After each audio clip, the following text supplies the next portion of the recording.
Bonjour tout le monde et bienvenue sur ma présentation sur l'audition. Pourquoi ai-je choisi ce sujet? J'ai choisi ce sujet car je pense que le son est un, ou peut-être même le plus important facteur de comment nous percevons le monde autour de nous. Car avec le son, on peut associer plein de souvenirs à un bruit en particulier. Pouvoir reconnaître des choses sans même avoir le besoin de les voir et aussi de communiquer plus facilement avec le monde. Ceci explique pourquoi je pense que protéger son audition est très important pour moi.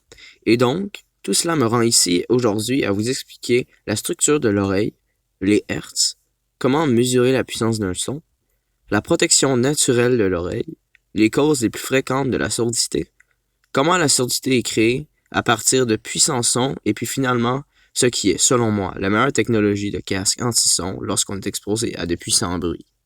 Premièrement, il faut savoir que l'oreille est divisée en trois parties appelées l'oreille externe, l'oreille moyenne et l'oreille interne.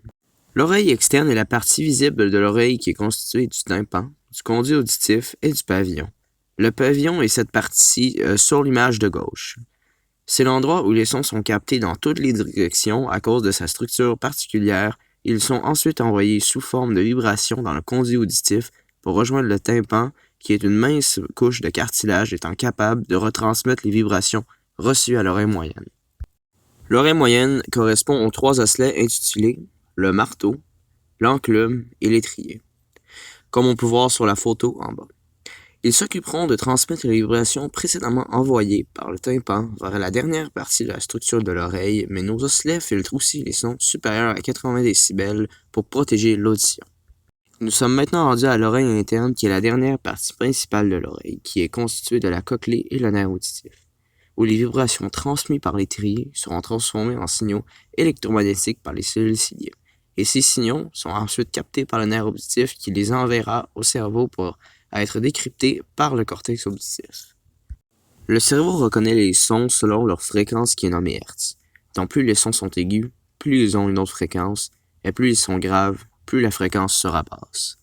En ayant une audition non endommagée, l'humain peut entendre de 20 à 20 000 Hz. Mais ce nombre peut énormément changer selon l'être vivant étudié. Par exemple, pour communiquer, les dauphins peuvent produire des sons qui peuvent atteindre 150 000 Hz et les pigeons peuvent capter des sons de très basse fréquence d'un dixième de Hz. Et pour finir sur un animal très commun, le chien peut entendre des sons allant jusqu'à 50 000 Hz. Comment mesurer la puissance d'un son? La puissance des sons est calculée avec l'échelle des décibels qui va de 0 à 200 décibels. Et pour avoir une idée de quel bruit se situe approximativement où dans l'échelle, voici quelques exemples.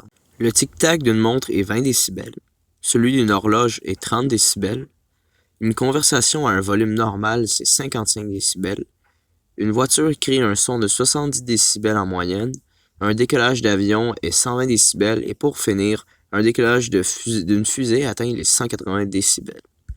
Cette échelle est particulière quand on pourrait se dire que si on place deux avions à côté et qu'ils décollent en même temps, que le son serait 2 fois plus fort que 120 décibels, donc 240 décibels.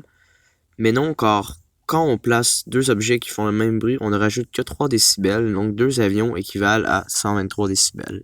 La puissance d'un bruit est multipliée par 2 lorsqu'il y a une différence de 3 décibels. Par exemple, un décalage d'une fusée de 192 décibels est des milliers de fois plus fort qu'un décollage d'avion à 140 décibels. L'oreille est capable de se protéger elle-même par la contraction d'un muscle relié à l'étrier, mais rester trop longtemps en contact avec un bruit de 85 décibels ou plus peut s'avérer très dangereux pour l'audition. Maintenant, voici quelques exemples de combien de temps faut-il pour présenter de graves problèmes auditifs. À 90 décibels, on estime une durée de 8 heures. À 100 décibels, aux alentours de 15 minutes, et à 110 décibels, on estime seulement 4 minutes. Alors maintenant, voici 3 des causes principales de la surdité. Je tiens à préciser que les causes qui vont être nommées touchent toutes les cellules ciliées ou le nerf auditif. Donc, autrement dit, ces problèmes sont irréparables car aucune chirurgie n'est capable de recréer les cellules ciliées qui nous permettent de changer les ondes mécaniques en ondes électromagnétiques. Les 3 causes principales sont avec les effets du vieillissement, la génétique et l'exposition à des bruits très puissants durant une certaine durée de temps. Mais comment s'endommage-t-elle? Il y existe 3 façons dont l'oreille peut être endommagée à un tel point de causer la surdité, et la première est quand on est exposé à un bruit très puissant. Les cils de l'oreille interne peuvent se casser, mais ce ne sont que les cils placés au début de l'oreille interne qui peuvent subir ce sort et donc ceux qui s'occupent de transmettre les sons aigus. Ce problème ne rend sourd que sur les sons aigus. Le deuxième cas de sourdité est quand nous sommes exposés à des sons supérieurs à 85 décibels. Nos cellules ciliées dégagent des déchets naturels qui peuvent bloquer l'espace entre un cil et le nerf auditif, ce qui pose problème dans la transformation d'ondes mécaniques en ondes électromagnétiques qui ne peuvent plus être décryptées par le cortex auditif.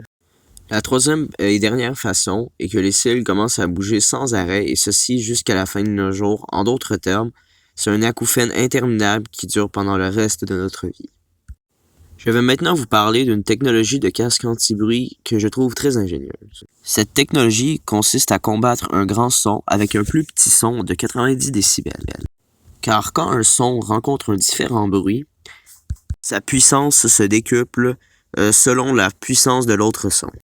En conclusion, l'audition est sûrement le sens le plus utile dans le monde moderne, mais si facile à perdre, alors je vous conseille personnellement de bien faire attention à celui-ci. Merci de m'avoir écouté et j'espère que vous allez mieux faire attention à votre audition désormais.